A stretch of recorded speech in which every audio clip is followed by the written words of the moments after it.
ধনী হওয়ার চিন্তা করায় কোনো পাপ নেই। টাকা উপার্জন করার ইচ্ছা থাকা কখনোই খারাপ কিছু নয়। বুদ্ধি আর পরিশ্রম দুটো একসাথে থাকলেই আপনি সেই পথে এগোতে পারবেন। কিন্তু টাকা হ্যান্ডেল করার দক্ষতা অর্জন করতে চাইলে সবচেয়ে আগে বুঝতে হবে টাকার ব্যাপারে আপনার মস্তিষ্ক কিভাবে কাজ করে। টাকা খরচ করার সময় কেউ পাগল হয় না। প্রত্যেক মানুষই যা করছে সেটাকেই সে ঠিক বলে মনে করে। কিন্তু আসল প্রশ্ন হলো, যেটা আমি করছি সেটা কি সত্যিই আমার জন্য ভালো?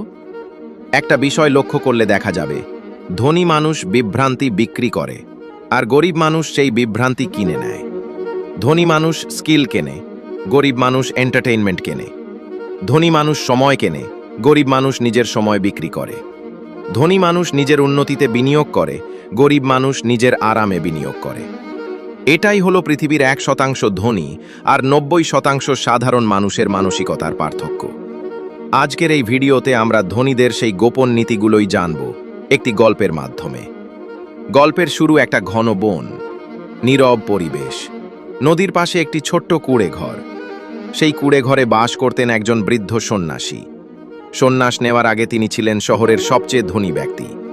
ব্যবসায় চরম সাফল্য পাওয়ার পর জীবনের শেষ সময়ে তিনি নিজেকে উৎসর্গ করেন ঈশ্বর ভক্তিতে, আত্মজ্ঞান অর্জনে এবং সমাজ সেবায়। তাই তিনি নিজের সমস্ত সম্পত্তি দান করে সন্ন্যাস গ্রহণ করেন।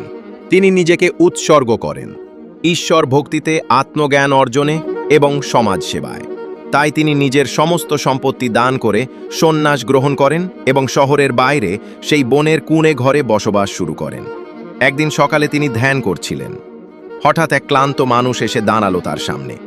লোকটির অবস্থা খুবই করুণ, ছেঁড়াটারা জামা, ক্লান্ত মুখ আর চোখে এক অদ্ভুত অশান্তি। সে বলল, মহারাজ, আমি গ্রামের সবচেয়ে গরিব মানুষ। যতই পরিশ্রম করি টাকা আমার হাতে থাকে না। যা উপার্জন করি সব খরচ হয়ে যায়। প্রতি মাসের শেষে আমার অবস্থা একই, না আছে সঞ্চয়, না আছে উন্নতি। দিন দিন জীবন আরও খারাপ হচ্ছে। আমাকে এমন একটা পথ দেখান যাতে আমিও ধনী হতে পারি।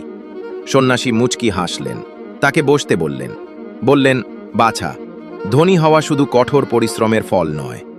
ধনী হওয়া আসে সঠিক মানসিকতা এবং সঠিক নীতি অনুসরণ করার মাধ্যমে।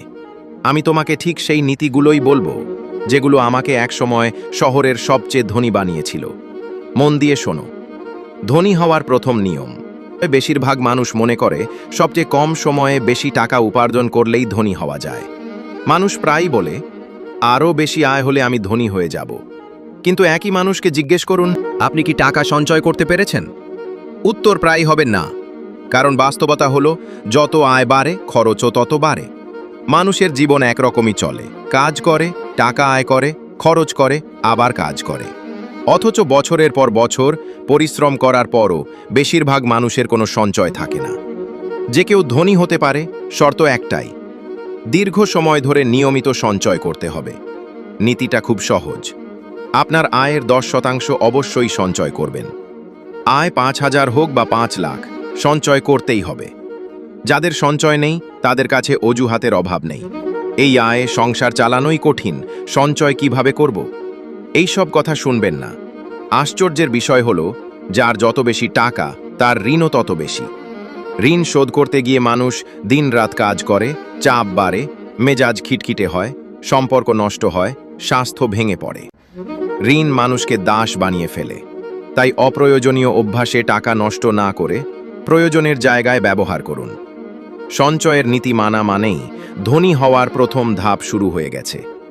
একটা বড় গাছ যেমন ছোট বীজ থেকে হয়, ঠিক তেমনি প্রতিটি সঞ্চিত টাকা ভবিষ্যতে বিশাল সম্পদে পরিণত হয়।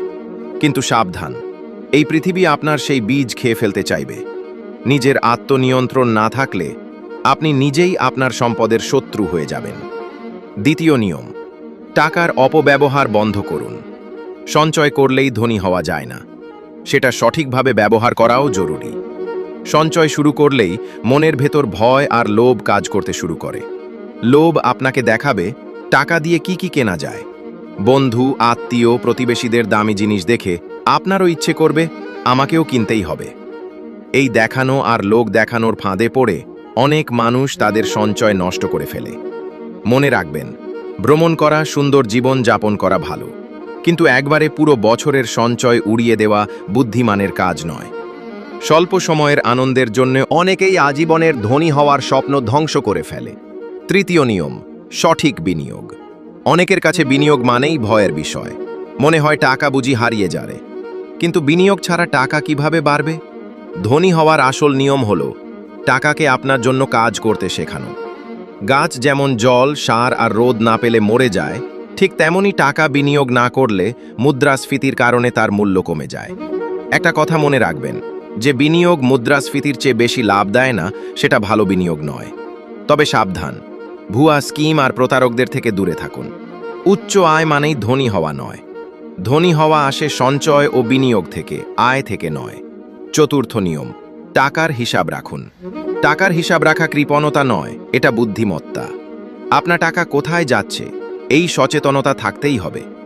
যারা বলে মাস শেষে টাকা কোথায় গেল বুঝতেই পারি না, তারা আসলে নিজের খরচের উপর নিয়ন্ত্রণ হারিয়েছে।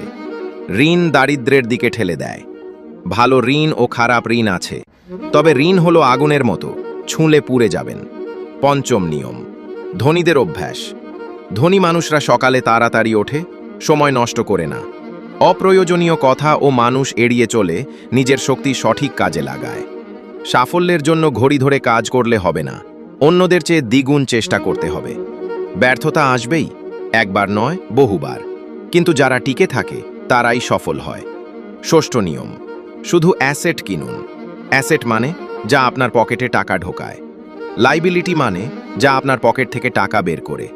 ধনী মানুষ অ্যাসেট জমায়, গরিব ও মধ্যবিত্ত লাইবিলিটি জমায়, ভাবছে অ্যাসেট কিনছে।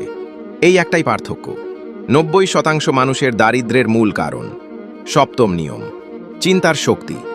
আপনার চিন্তাই আপনার ভবিষ্যৎ। যা ভাববেন সেটাই আকর্ষণ করবেন। নেগেটিভ চিন্তা নেগেটিভ জীবন তৈরি করে। ধ্যান ও অনুশীলনের মাধ্যমে মস্তিষ্ককে ইতিবাচক চিন্তায় অভ্যস্ত করুন। অষ্টম নিয়ম, ধনী হওয়ার 6টি সূত্র। 1. নির্দিষ্ট পরিমাণ টাকা ঠিক করুন। 2. কি দক্ষতা বা সেবা দেবেন ঠিক করুন। 3. সময়সীমা ঠিক করুন। 4. পরিকল্পনা বানান। 5. সব লিখে রাখুন। 6. দিনে 2 বার জোরে পড়ুন।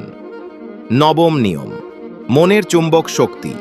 নিজেকে কল্পনা করুন আপনি যেটা হতে চান সেই রূপে।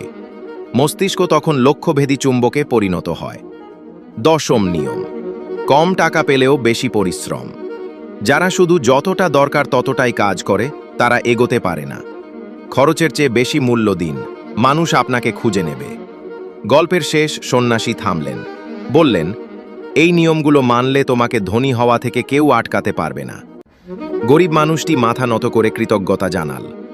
নতুন সংকল্প নিয়ে সে ফিরে গেল। বন্ধুরা, আশা করি এই গল্প থেকে আপনি নতুন কিছু শিখেছেন। ভিডিওটি ভালো লাগলে লাইক দিন, চ্যানেলটি সাবস্ক্রাইব করুন। ধন্যবাদ।